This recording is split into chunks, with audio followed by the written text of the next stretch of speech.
Well, good evening, everybody, and welcome to this, our first of a series of medieval work in progress seminars for our new academic year.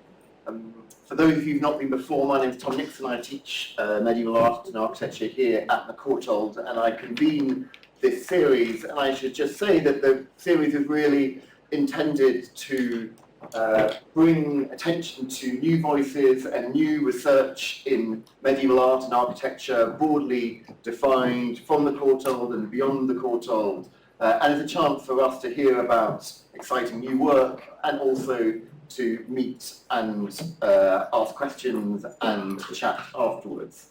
The format generally is that the paper is about kind of 45-50 minutes, then there's time for questions, and then I hope that those of you who have time will join us later in the research forum, which is just along the corridor on the right-hand side, where there will be drinks and a chance to chat and meet on a more informal basis.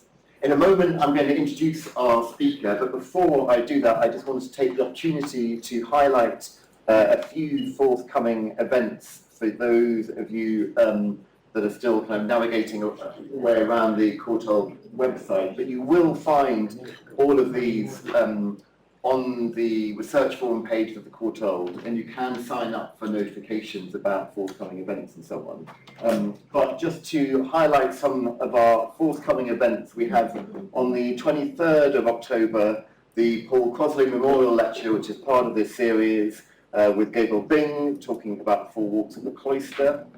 So that's 23rd of October. Then on the 20th of November, we have Evelyn Vetter talking about textiles, material illusionism on the court embroider Hans Plock. And although not within this series, potentially of interest to you as well, on the 6th of November, Paula Nuttall will be talking about Eustace of Ghent. So do take note of those dates if they're of interest, and I'm going to give you a few more that are not yet on the website, but will be going up there probably later this semester or early next semester. So the first of those is on the 19th of March, when Marion Rosser Owen will be talking about elephant tusks suspended in churches. Then on the 30th of April, we will be hosting the Crisby Lecture. That's the Corpus of Romanesque Sculpture of Britain and Ireland. Their lecture will be here on the 30th of April. And then on the 14th of May, we'll also be hosting the ICMA lecture. That's the International Centre, thank you, Centre for Medieval Art. And every year they host or they sponsor a lecture here at the Courtauld, and this year we'll be having Alexa Sand on a topic to be confirmed.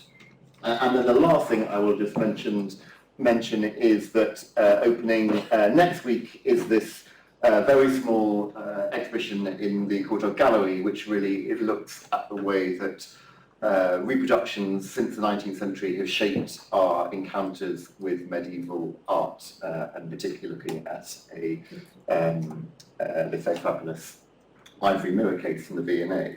So those are some forthcoming events, but now it's my pleasure to introduce Helen Gittos, who is tonight's speaker.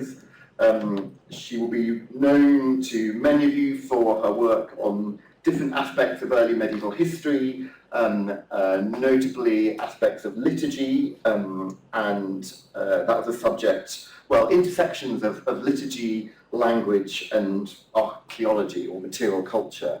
So her first book, Liturgy, Architecture and Sacred Places in Anglo-Saxon England, was published in 2013. She has co-edited a number of important studies. So the Liturgy of the Late Anglo-Saxon Church in 2005, and Understanding Medieval Liturgy in 2015, a really useful handbook in lots of ways.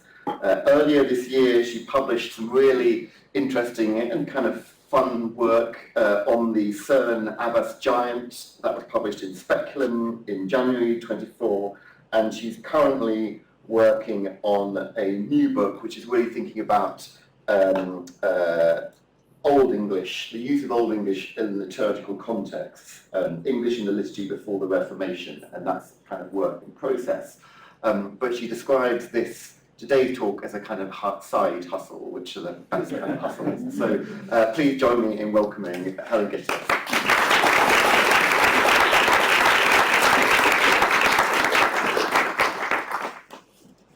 Is that working? Can you hear me at the back? It's such a treat to be here, and not least because this is our welcome week. And so the chance to actually be able to talk about research is only possible by coming into a room like this. So thank you for allowing me to do that. And this is very much work in progress for me. So this is an opportunity for me to get a sense from you about whether you think this makes sense and whether it might be useful or not. 2 years ago, the Museum of London Archaeology Service excavated this extraordinary burial of a woman who was buried on a bed in Northamptonshire sometime in the middle of the 7th century. And she was wearing this really extraordinary necklace, which contains in the centre of it this reused object, which might perhaps be a book clasp or some part of something for associated with clothing. And then right away across her, lying on top of her, was this altar cross or processional cross, which what you're looking at here is the X-ray. It's still being conserved in the laboratory, so we don't know quite what it looks like. But you're looking here at the core of something that was probably a composite object. 10 years earlier, the same group of archaeologists had excavated a burial of a man who was buried near a roundabout just outside Southend in Essex. And this was a really unexpected discovery of a burial chamber, a wood-panelled burial chamber, essentially a room. And the burial was so well preserved that the objects that were in the room, some of them were still hanging on the hooks on the wall. And this is really important because it's a modern day excavation and write-up of a type of burial which we've got quite a lot of, but none of them were, or very few of them were excavated in recent times. And so for that, it's told us a huge amount of information. These two burials tell us, or epitomise, two features of the early Christian period in Britain. One is that there were Christians about long before Augustine's mission came, sent from Rome to convert the King of Kent. This burial almost certainly predates Augustine's mission, and this man was buried with these beautiful little gold foil crosses placed over his eyes. The second thing is that women played a really significant part in the early church.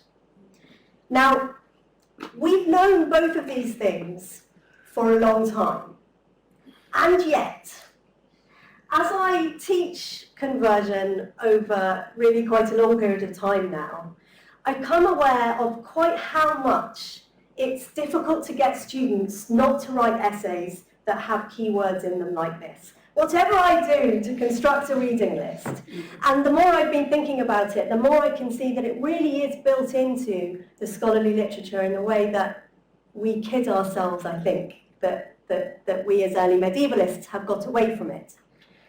Augustine and that moment around about 600 when a mission comes from Rome and establishes an archbishop in Canterbury plays a really pivotal part in the way that we think about this period.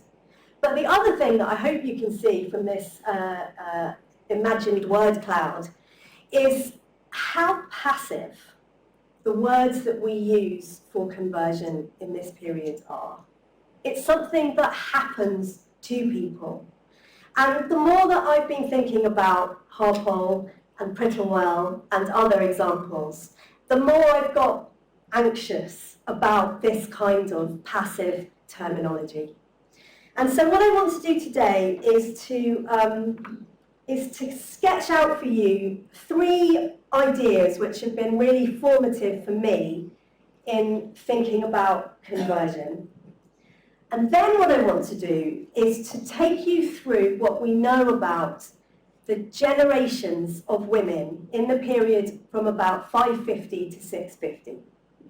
So one of the really exciting things about working on this period at the moment is that we've now suddenly got a really precise chronology for this period, which allows us to think in generational terms in the way that other historians have been thinking about generational change in, say, the Reformation. And I think we can do some of that here. So then at the end, I want to try and pull those ideas together and see what it all amounts to. So, one of the key ideas that has had an influence on me is that there is a need to think as much about why religions end as why some people choose to adopt a new belief system. And this article by Joel Robbins, an anthropologist, was really formative in helping people to think about that idea. And he was looking at the Yurakmin of Papua New Guinea and encouraging us to think about how the old loses the grip on people's hearts and minds. And in that case study, what was so interesting was he says that what happened was in the period before they adopted Christianity, the practice of their old traditional beliefs became increasingly difficult. And in particular, young people didn't really want to take part in them. It sort of stopped working. And that preceded the conversion to Christianity. And as the social framework changed, the old practices ceased to work, and the young people stopped wanting to participate, and that was the moment that happened before that moment of conversion. The second thing that's been very influential on me is a recent book by Alan Strathern, who's the only person I know who was born in Papua New Guinea, and he is a historian but who was brought up by, his parents were both anthropologists. And so this big book has the daring, I think, that comes with that anthropological training.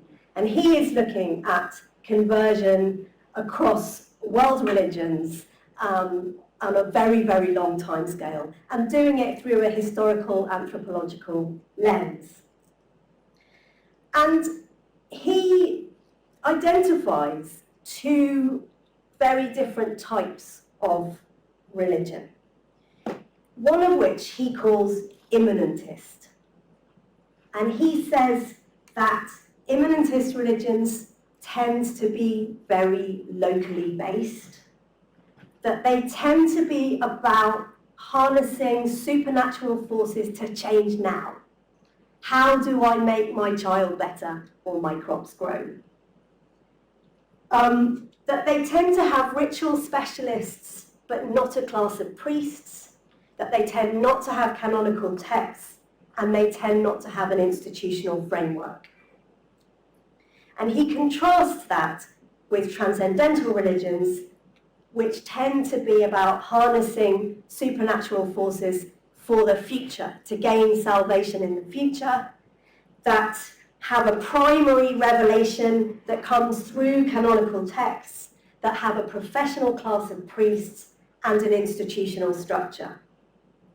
But the thing that I found really interesting about his book is that he talks about how these are not mutually exclusive, that almost all religions are immanentist, but only some are transcendental.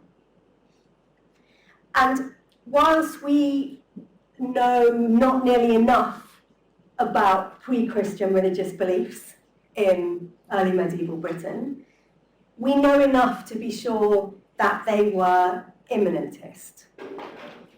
And so what he brings to this idea is that embracing Christianity potentially allowed you to retain some of those traditional forms of practice, whilst also doing so in a new transcendental framework.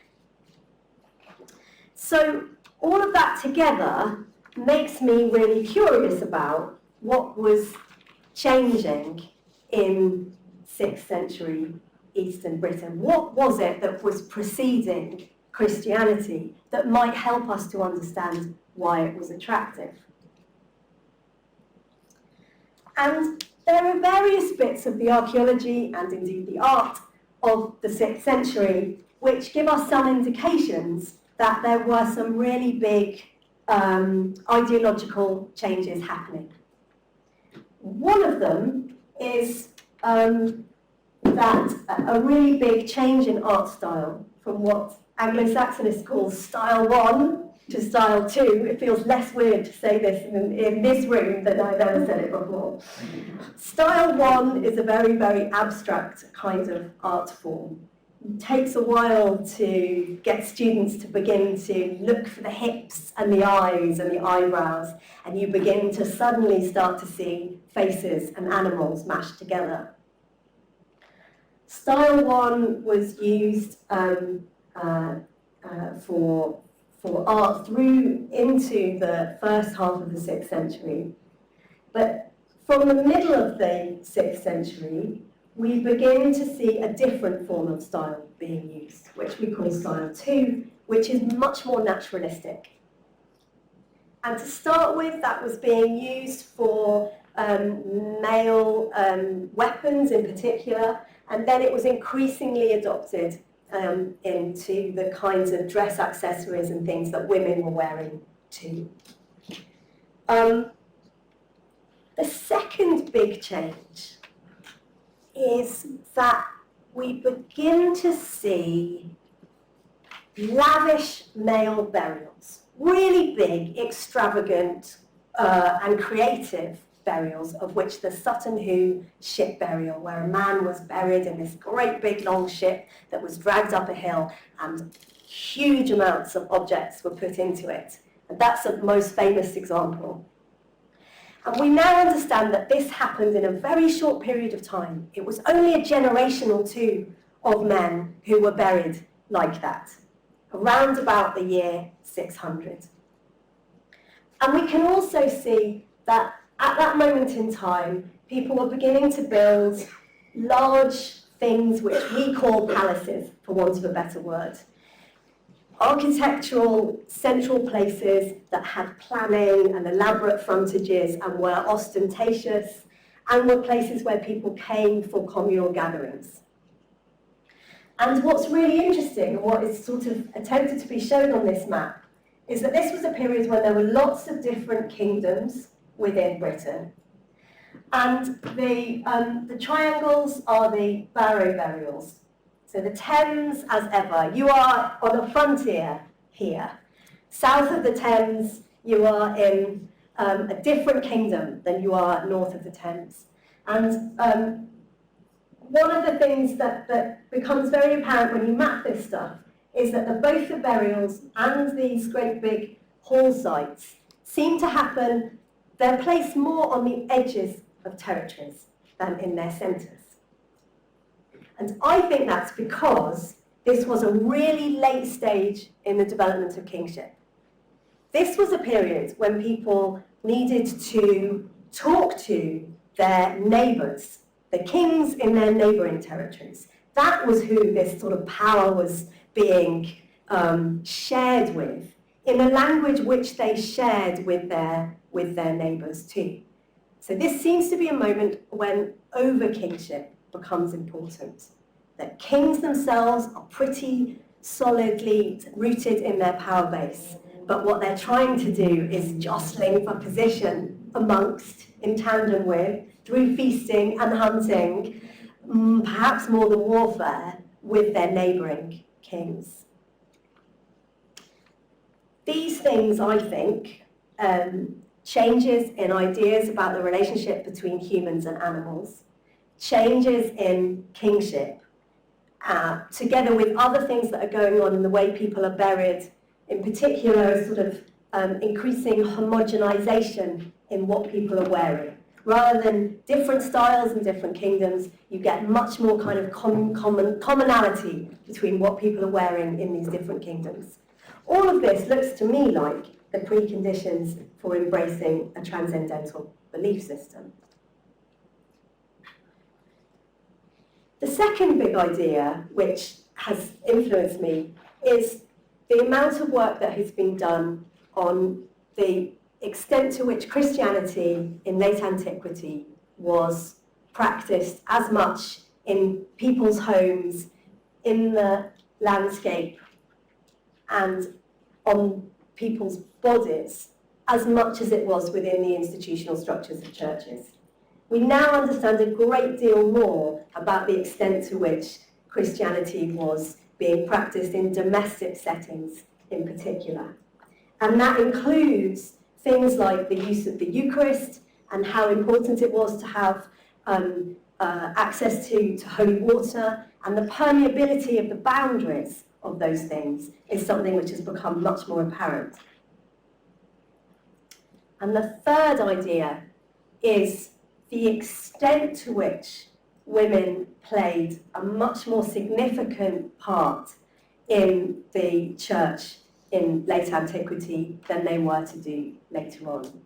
And there is now a really enormous bibliography which brings together evidence from inscriptions, from tombs, from written sources, from normative sources, which show us that there were deacons, and those deacons might be male and they might be female, and the Greek word was just the same, that those women were being consecrated just as their male colleagues were. And here is an example of a tombstone for a deaconess who died in Italy in the middle of the 6th century. This is a recently excavated church in Israel, which has extraordinarily well-preserved 6th century mosaic floors. And many of them are memorials, and they are, by and large, for women, including specifically for deacons. And we can see that this is happening not only in the Orthodox Eastern world, it's also happening in Western Europe too. And it varies a lot from place to place, and the extent to which what these women were doing. But we have, for example, a complaint that in Brittany, in France, that there were people who were, priests were wandering around from door to door, and they were taking women with them to help serve the Eucharist.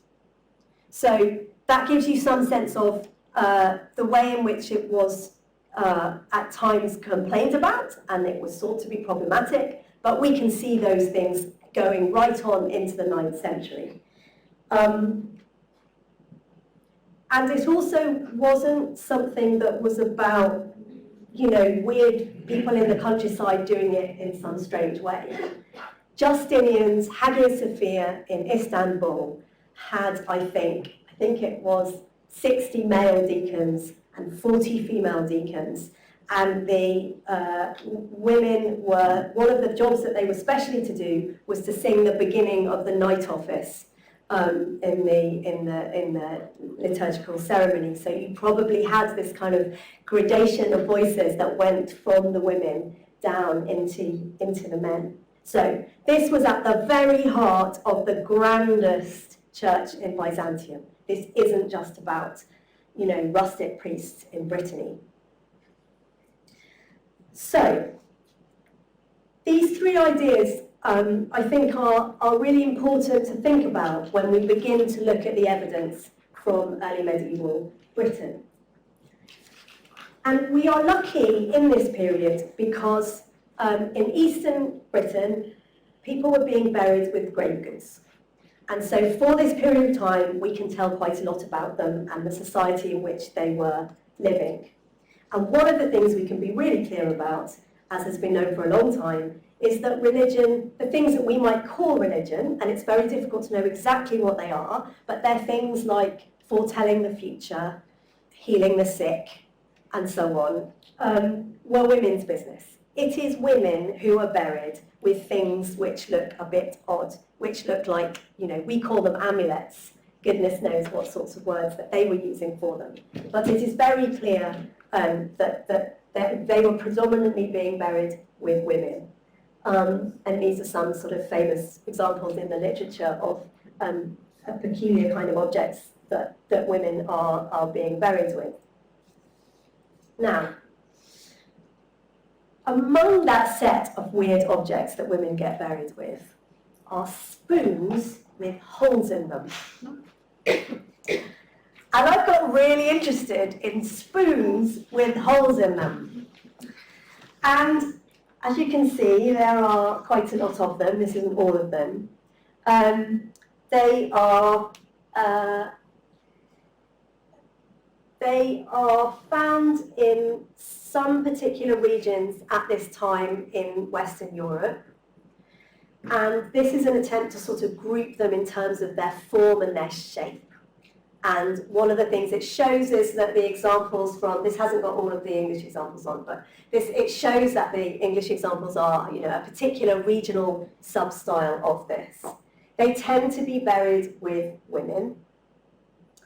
And other than those graves, they are found in hoards of late antique liturgical equipment from 4th century Roman Britain and 6th and 7th century Syria and the East Mediterranean. In other words, on either side, the far ends of the Roman Empire, where hoarding was going on in those periods, particularly of liturgical equipment, in other words, where it comes visible to us, they are there as being part of the furnishings, along with chalices and patens and crosses and so on. Now, the spoons that are being buried in Britain weren't old. They weren't old Roman spoons that people had found and kind of thought were interesting and we could find a new use for them. We know that they were being made, they were currently being made at the time, and they're being made locally. And we get these hints about the way in which sieve spoons were being used in the Mass. So this one actually is a very English-looking spoon that comes from Gaul and entered into a church treasury, and it says it's the spoon of Bishop Albinus. The very last example from Western Europe, the latest one, is this one from Derry na Flan in Ireland, another hoard of liturgical objects. There is, in particular, quite good evidence from Ireland that they were using spoons in the Mass. What essentially seems to be happening is that there were quite local practices of celebrating Mass, and it's very important to understand that we don't have good sources for this period. So it is amazing what we don't know actually about precisely what was going on. But there was a practice of intinction where you get pieces of bread and you put them into the wine, and then you're taking them out from a chalice, having absorbed the wine. And so there is a liturgical manuscript from Rome which says that there were 2 of these things to be used. One of which was for sieving the wine in, so all of the kind of sediment at the bottom and stuff doesn't go into the wine that gets blessed. But then also you are using it when you're pouring out the wine from the big ministerial chalice into the smaller ones that will be used in other subsidiary churches. They have these sort of patterns of cross-like holes in them And so it seems to me that there has been some experiments with using them. I've done them myself, other people have. They're not very good for sieving wine because they're tiny holes and there aren't very many of them. So it may be that they are for taking the bread out of the wine, or it may be that it's something to do with holy oil and some kind of intinction that's going on too. But I think we should take seriously the idea that those women who were buried with these sieve spoons were buried with them because they were using them in a Eucharistic context. And intriguingly, we know an enormous amount about the earliest woman to have been buried with one of these spoons that we know of, and this comes about through the use of ancient DNA, which is all the vogue at the moment amongst the archaeological community, and I was honestly massively dubious about this for all sorts of reasons, until I found that one of these women. And what's amazing is, so this is a woman who was buried in Kent, overlooking the Channel, and she has had this extraordinary analysis of her DNA and the people around her that she was buried with, which means that we can really begin to understand this family in a lot of detail. So the woman who was buried with this spoon is the lady in green here, and this is her sister over here. And she was buried in between her parents. So her mum here is in blue, and she's in blue because the DNA, to use the terminology that the people who are analysing it are using, that her DNA is of West British and Irish ancestry. Her dad, along with almost everybody else in this cemetery, was what is called continental North European ancestry. And what's really interesting here, potentially, is that this might suggest that she was a woman who had learnt this practice, even being given this spoon, from her mother, who came from a community that was practicing Christianity as we know that Christianity was being practiced in Western Britain at this time. So this suggests much more mixing of those two communities than we thought, but also potentially an example of someone who is, who is bringing those British church practices into the heartland of southeastern England.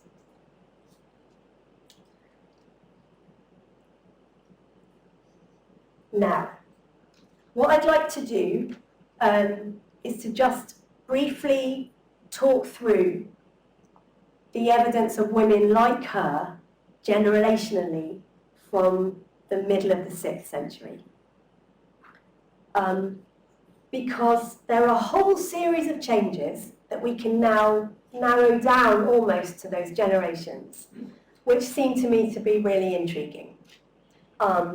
And these are things, when I say me, these are things that other people have drawn attention to. What I'm trying to do here is just to really think about what the implications of all of that are in generational terms. And the first thing that's really striking is that in the middle of the 6th century, we suddenly get what's been called a Byzantification of women's dress. People start wearing different clothes. And instead of having a tunic that was a peplum, a Roman-style dress, which is gathered at the top with 2 brooches, and these very long strings of long beads that they're wearing, instead of that, they start wearing completely different type of costume. And a type of costume which is akin to, in many respects, what was being worn in the Byzantine court at that time, but elsewhere in Lombard Italy and in Merovingian Gaul. It's selective. One of the interesting things is that these women do not adopt the earrings that their more easterly cousins are wearing. I think they're wearing very tight veils, and it's very important to them that they keep that veiling tradition, and so earrings are no jolly use. But in other respects, they are not so very different from the kinds of things that are depicted at the highest scale by Theodora in the mosaics in Ravenna in the mid-6th century. And this is examples of jewellery, some of which are later than this. But what I wanted to do was to show you that stuff that's found in England in the 6th and 7th centuries is really not so very different from stuff that's found in Cyprus, in southern Italy, and elsewhere. This was absolutely part of a shared cultural world.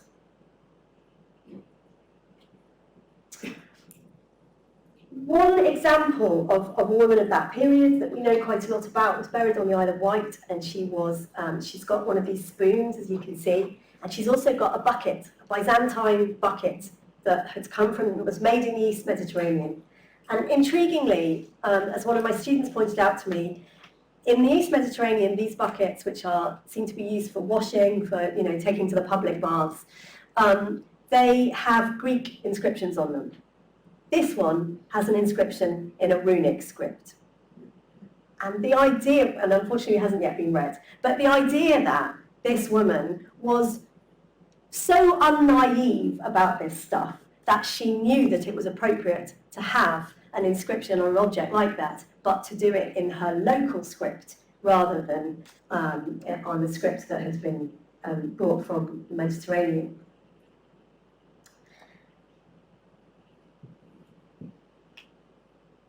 Those women's children, the people in the next generation, are wearing a lot more gold and garnet jewellery, again in tandem with what was going on in Byzantium and elsewhere in the Christian world.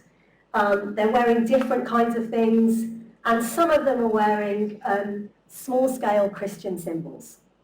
And they also have a type of objects that we've really struggled to find a name for, but they're these like small little containers which you wore hanging down your left leg. They're suspended on chains or in ropes from your belt. And inside them, where they contain things, they often contain scraps of textiles.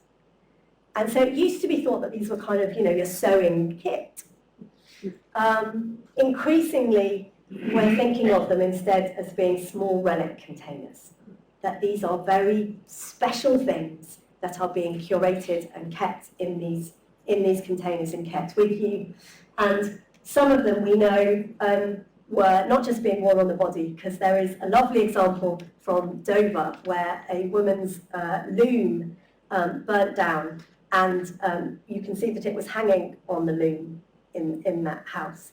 And there's another example where there's a pin is still attached, so it must have been hung on a wooden wall. So these kinds of objects, although we only tend to see them being worn on the body, were clearly being used in a protective form all around the house. And they have designs on them. And one of my students looked at the designs on them, and she has really shown, Helen Gittos has shown that they are clearly protective, that some of them appear to be crosses and interlace styles. Some of them, we don't know whether these were, we can't label them, but what we can say is that they fit with designs that are being used in apotropaic ways in other kinds of objects. The next generation, we get women who are being buried given very elaborate burials under mounds. They're increasingly wearing coin pendants, again following fashions from the more Mediterranean southern world. And we get the earliest example of a woman buried on a bed, which comes to be a vogue that happens. And you can see here that this is where she was buried, and she has this extraordinary view over Oxfordshire.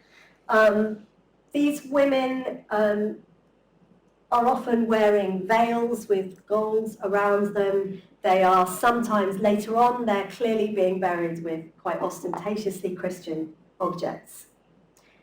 And they are wearing these coin pendants, and some of these are some of these, they tend not to wear coins that are being made locally. They tend to prefer Merovingian coins from Gaul, or Byzantine coins, or Visigothic coins from Spain. If you go to the Silk Roads exhibition at the British Museum, you can see a lovely case which embodies a suggestion I have made that some men of this generation were fighting in the Byzantine army in Syria on the Eastern Front. And they were fighting for Maurice Tiberius, who was their general, who went on to become emperor. And it is really striking to me that quite a lot of the coin pendants contain coins of Maurice Tiberius. Maurice Tiberius portrayed himself as fighting as another Constantine, as a holy war against the Sasanians. And, you know, I increasingly wonder whether there is a reason why Maurice Tiberius was particularly being favoured by these women. From this period, from the 630s onwards, we begin to see women wearing pendants with crosses on them. And then the last generation I'll talk about, we see women who are being buried on beds with very ostentatious Christian objects. And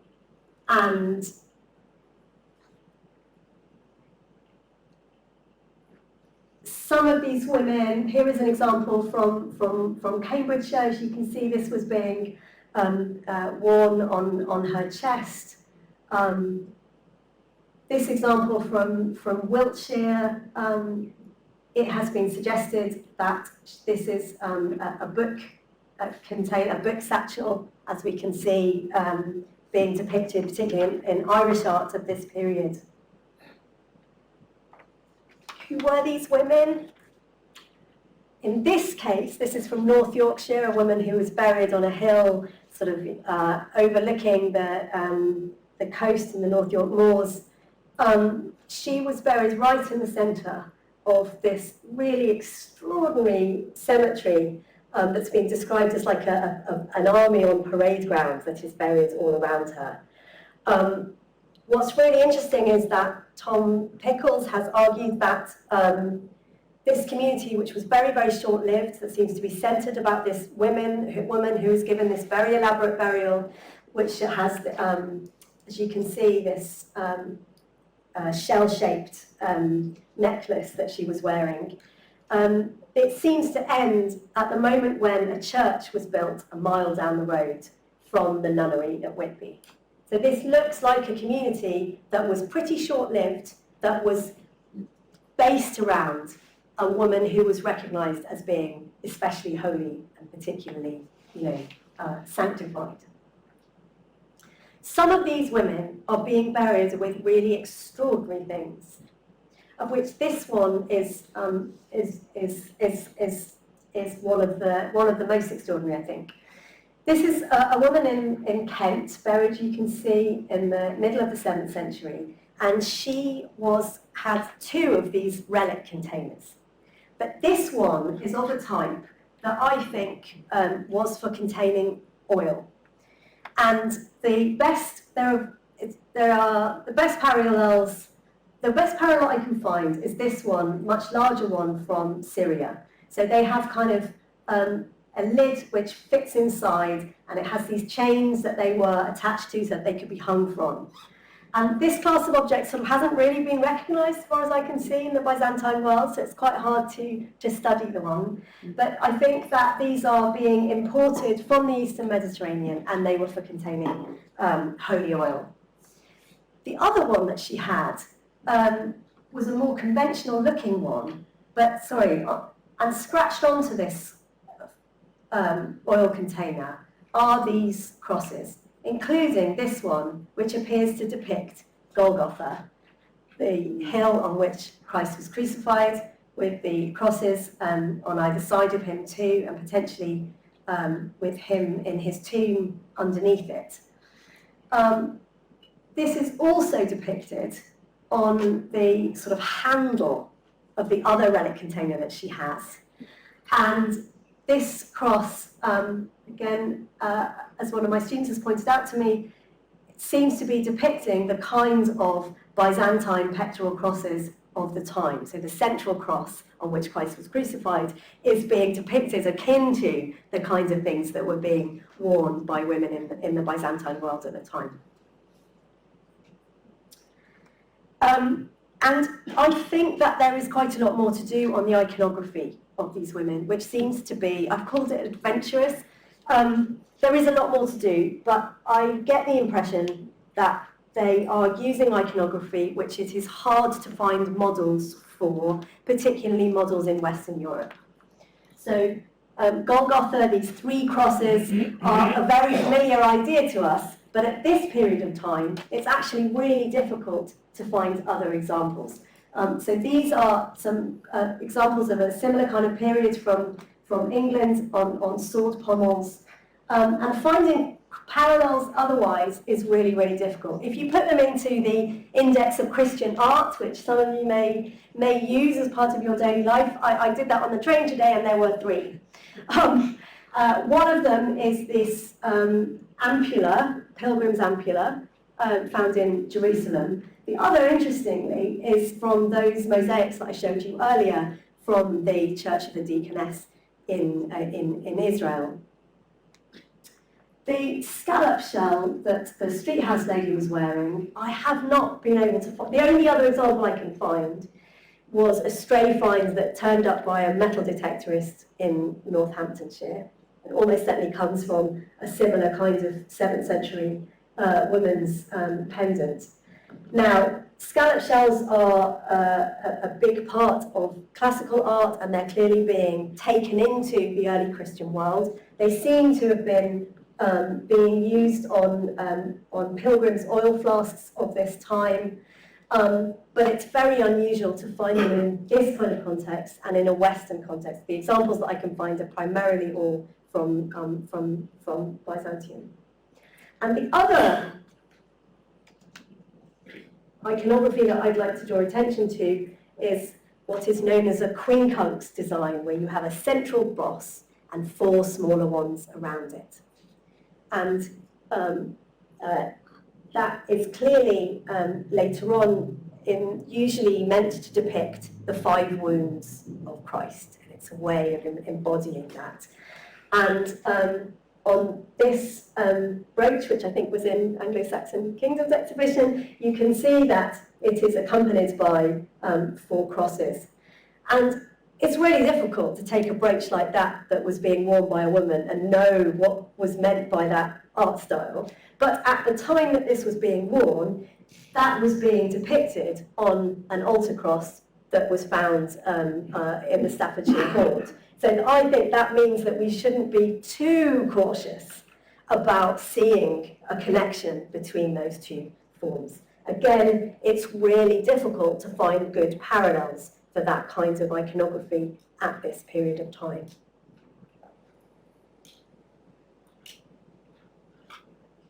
And then, that is the moment in the 670s when we suddenly start to get an institutional church. That is the moment at when Theodore comes to England and is Archbishop of Canterbury, and he establishes a whole series of bishops. That's the moment when kings pour money into founding monasteries and give huge quantities of land to establish these things. When considered in this generational sequence, I think it's not surprising that at the moment when all of that investment goes into the church, women are playing a significant part. Women are abbesses of major nunneries, and nunneries play a very, very significant part in that Christian world once it becomes visible in an institutional form. I think women played a leading role in the conversion to Christianity. I think some women were practicing Christianity in southeast England right the way through the 6th century. This isn't just something happening in western parts of Britain. And from the mid-6th century, I think we get many more women being attracted to Christian cultures and ideas, and it isn't hard to see why. As the world around them was changing, Christianity offered a more fitting, transcendental framework which enabled them to do all the kinds of things that they had been doing, but in a way that fitted this new world of over-kingship, of a sense of Britishness, of doing things that, in a world that was different from their mothers and their grandmothers' generations. Missionaries, I think, arrived at a comparatively late stage in this process. And crucially, they had much more to do with the establishment of institutions than with conversion itself. The radical change in terms of creating a church with a capital C happened during the episcopate of Theodore in the 670s. That's the point when we get an institutional structure of bishops, church councils, families of monasteries that are so well endowed that they endure through generations into the future. Now, the role played by women that I'm proposing here fits with a topos that was around at the time. People talk about nagging, the sources at the time tell us about nagging wives who persuade their husbands to turn to Christianity. Well, that fits well with this kind of model. These ideas that conversion tended to be led by women, that early Christianity was more domestic than we tended to think, that women's role in the liturgy was less constrained than it would become, and that missionaries are more about the end of the process than the beginning, fit a surprising number of other historical contexts too. So in northern France, there's a missionary called Columbanus, and we can now see that he was not going to convert a population, they were already Christian. He was trying to persuade them to adopt his form of monasticism. And others too, in Phrygia, Islam in the Near East, in Viking Age Scandinavia, in 10th century Rus, you can find people who are talking about similar kinds of scenarios. The common threads in all these instances suggest, I think, that there's much more to be done to understand the anthropological role that women so often play in conversion. Once you let the early Christian women at Saltwood and Sarr, at Windfarthing and Wilton get under your skin, the historiography of the conversion reads strikingly passively. Christianity is something that spreads and infiltrates and expands. It's something that is done to other people. People are Christianized, they're converted, they're enculturated. But there's so much evidence, I think, that suggests something much more intricate, that sometimes women were leading the way, not tentatively, but keenly, not cautiously, but audaciously. Thank you.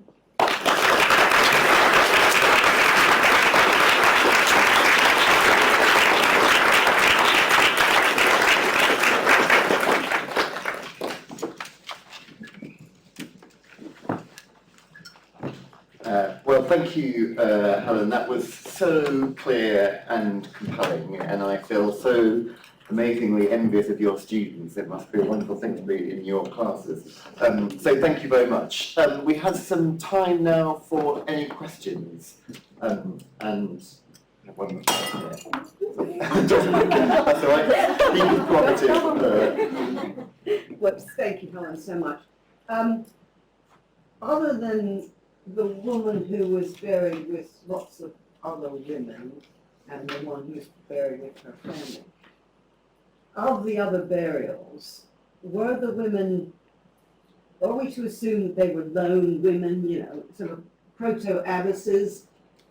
I don't know about virginal, but I mean, single women. Do we know anything about So what's interesting about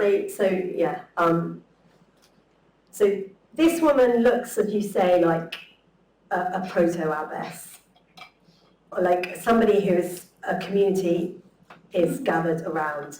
but in a way that is not very long-lasting.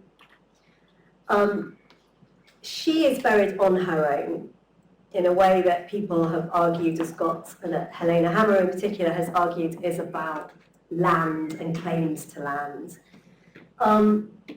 She is buried within more of a community. You can see this, they often tend to be young women, but they're not all. So I think there is clearly a mixture of things going on.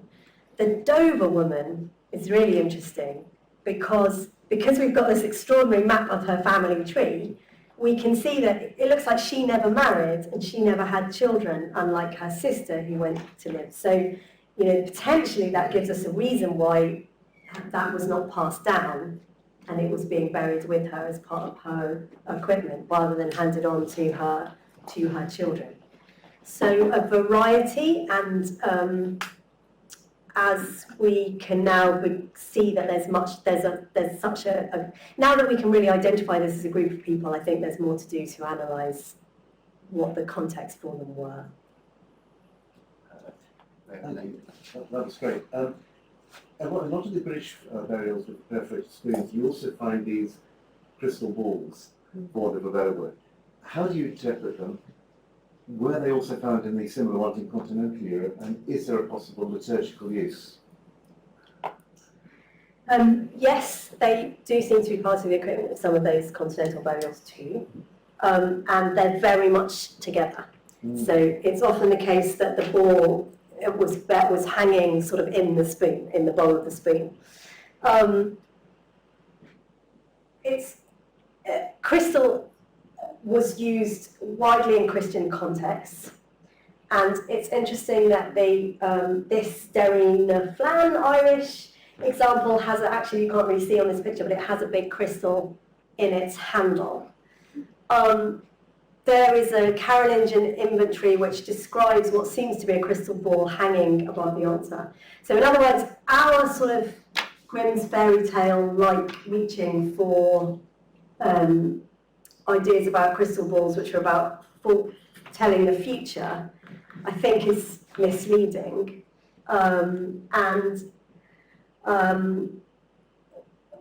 One possibility that Darcy Holland has suggested, and following on from one possibility is that they are being used to put in holy water, and that then you're using them in some way to sprinkle that water. And one of the things I skipped over is that the woman with the possible book satchel seems to be buried within a spurgulum, a holy water sprinkler. Where is she gone? So she was buried with a box, and in the box was this thing here, which is a really peculiar object, but seems to be used for that you put it into water and you put your thumb over the end and it keeps the water in, and then you can use it to sprinkle from. So we don't know, but that's my best guess. The question here and then Emma. I was just more curious about the trajectory of the stylistic changes you described, so from abstraction to naturalism to the development of a Christian iconography, because this is obviously kind of the opposite of what was going on in the Greco-Roman world, where you have naturalism going to more abstractionism. And I was just curious if that's obviously to do with the localism, and that might be why the outlying kind of examples of the kind of iconography that are developed and are found these ones. So I just was wondering if you could just talk a little bit more about the timelines that you see with the naturalism and when early Christians in England start developing their own symbolic and iconographic language.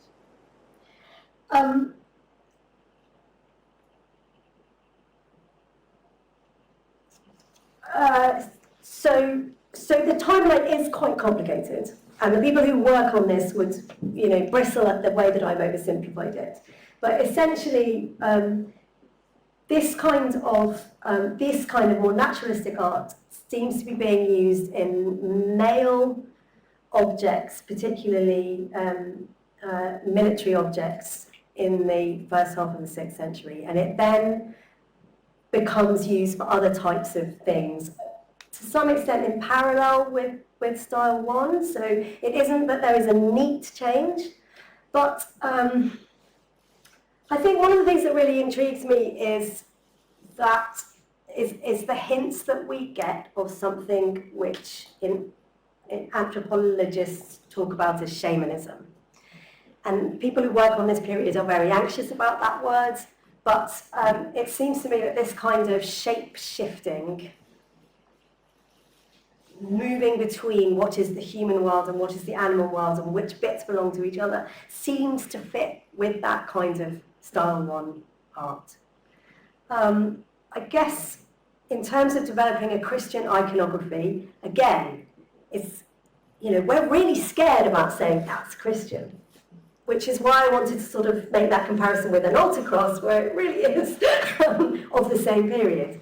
I suppose what I think is that it looks as though from, I don't know, circa 600, potentially earlier, you've got an iconography which is, it doesn't feel to me like quite, it feels precocious. It feels really confident and excited, but also very informed by current ideas from the Eastern Mediterranean world. Does that make some sense? Yeah. Kind of related, I was curious to what extent you can, not you, but one can be confident in saying it was Christianity and not some sort of other sort of syncretic belief that was drawing from Christianity and may have used the same symbols but wasn't necessarily Christian. Because sort of how we define it now as to how they would have defined that. I think when you're looking at an individual object, it's really difficult.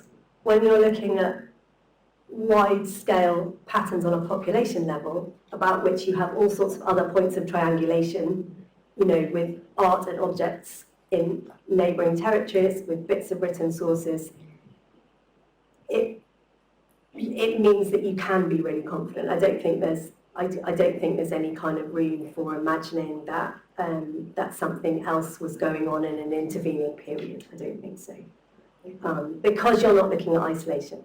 But if you're if you bring a brooch to me and says this means X, I think of course that's always difficult. But it's because it's contextualized that it allows you to be able to do that, I think. Sophia? I thought it was really interesting to see how women had these, really important roles within the church and liturgy. And I was wondering, when we get that institutional church in England, when is kind of the turning point when those kinds of positions are no longer regarded as suitable for women? It certainly doesn't happen straight away, but there is a moment when people are putting enormous amounts of investment into nunneries, and then it stops. And somewhere in that 9th century period of time, it's harder to find evidence for women holding the kind of roles that famously Hilda Whitby, held councils which knocked kings' heads together, and she was the one who was training bishops. That kind of thing is harder to find, it becomes more rare. So there is, it fits, I guess what you're getting at, absolutely. It fits with a common pattern that institutions close down, control female behaviour, and it's very hard not to see that there is an element of that going on. I did find it really shocking to read that bibliography on, what we now know about women's role in the late antique church, and I don't think I've ever been quite as angry before. The extent to which there have been efforts to explain it all away is quite something. The question right at the back. So, with the switch between outfits and the new jewelry that they're wearing, or the more naturalistic style, do you think that has anything to do with women being converted? How they wanted to show that they were different when they were going, not for missionaries, but that when the women went for conversion, they were a different kind of women that people were used to seeing, and that helped them try to convert. I think this is why I sort of tried so hard to kind of think in this in generational terms. So all of the effort for me of doing this was to try and work out what those generations were. And one of the things I think that comes out of that, and so the story I was telling myself as I was going along did change as I got to grips with that stuff. And I think that indicates that this was happening before that tipping point, or at least it's happening at the point when you can see that change to a more Mediterranean style of dress, but it isn't happening at the point at which you can see them wearing very ostentatious Christian imagery.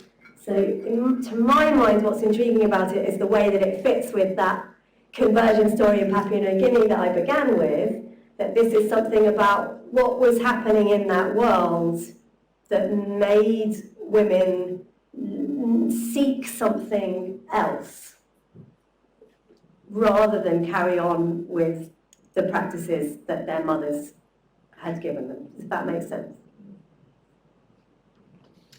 Helen, can I ask a question about the role of women in conversion? So in my very superficial understanding of it, quite a lot of conversion in late antiquity and definitely in medieval Spain, the role of women is understood in relation to sort of domestic servants and slaves from a different religious culture. Does that apply in this context, do you think, or?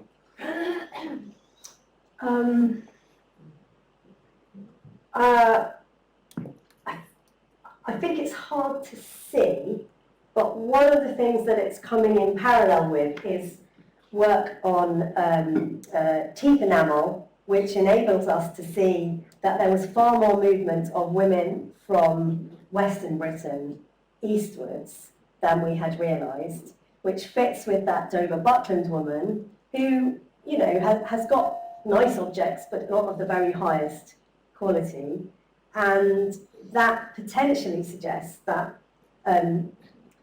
women, British women, who we've tended to think of had a lower kind of status in an Eastern Anglo-Saxon context, perhaps we've misread that. But that would also suggest that there is something that getting at all of that is difficult. But the problem is because what we can see is those women who are being buried with stuff that allows us to be able to get a window into what's going on, it's hard. But it is clear that, you know, I've tended to show the sort of the gold and the blingy stuff. There is good examples all the way through of objects that are like that, but are in much more inferior materials. So that it isn't only at one sort of high social level. Rose and then Monica. Thank you, Helen. That was great. Can I just ask you about making? And maybe I missed this, but how much evidence is there archaeologically for these objects being made here?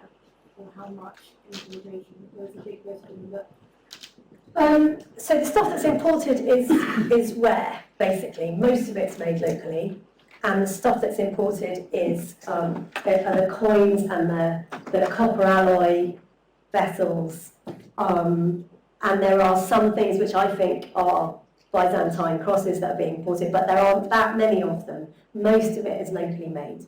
And that was sort of what really gave me pause with the spoons as that became clearer. That this, I think I went into this thinking that they were sort of old or they got them from a long distance, and once you start realising that no, they're locally made, that sort of changes a lot.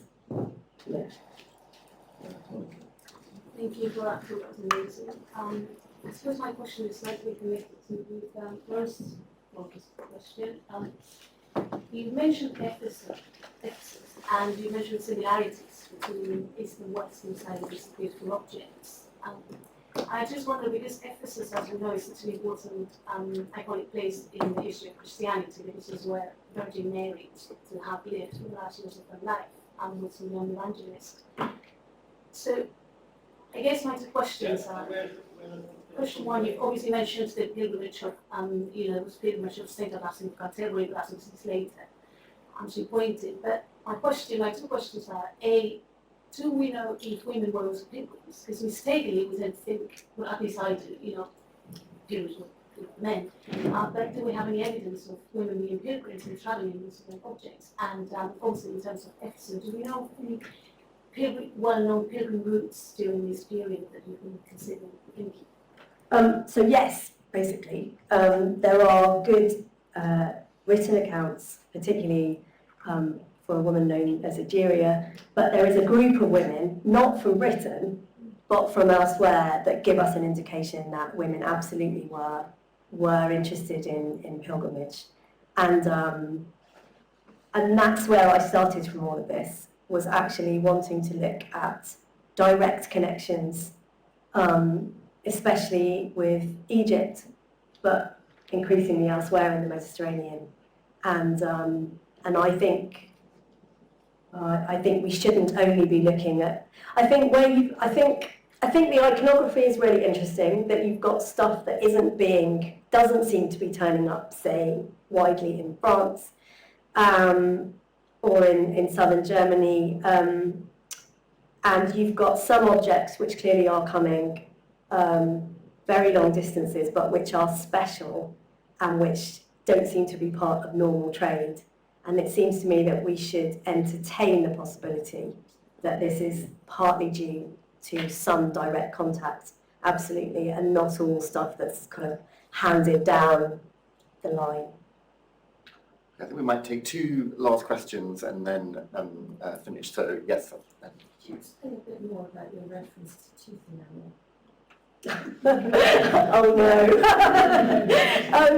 Essentially that you can tell, I can't tell, by analysing tooth enamel where the kinds of water, the water that you drink when you're young leaves a signature on your teeth, which allows you to be able to say where people were when they grew up and to compare that with where they were when they died. Cool, no? And then last question, yeah. Thank you.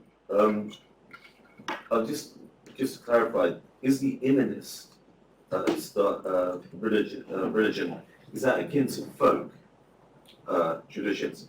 And if so, would the folk traditions live alongside the transcendent? Exactly. That was the thing that I found so yes, exactly that. Yes. That in embracing a transcendental religion, it isn't an either or. And you're bringing much of that stuff in, but doing it within a different framework. And how you think about what you're doing and how you conceive of what you're doing might change or might not. Very hard for us to know. But yes, it's not that you stop doing that stuff. And that's clearly what the archaeology indicates of these women with their festoons and stuff that are hanging from them, is that there is a huge amount of continuity over a long period of time. So would those folk traditions, would they be included in the burial? Is there any evidence of that in the burial sites as well? Yeah, so for a brief period of time before it stops, around about during the 7th century, you've got women who are being buried with a lot of things, and in particular these kind of festoons of stuff that are hanging from their belts, and they include things like boar's tusks and bags that are made of elephant ivory tusks around their rims, and they contain things like old Roman coins, sometimes even Iron Age coins, special stuff, and things like little buckets, pendants, tiny little buckets that must have contained ointments. So they give us some kind of window into. Thank you. Well, I think before everyone gets up, if I could just say that if anyone needs toilets, there are some out there on the right, or you can go upstairs and there are lots more. I hope you'll be able to join us for a drink. If you go out the door, turn right down the corridor, then it's the first or second door on the right, the noisy one anyway. But before we do that, can we just thank Helen for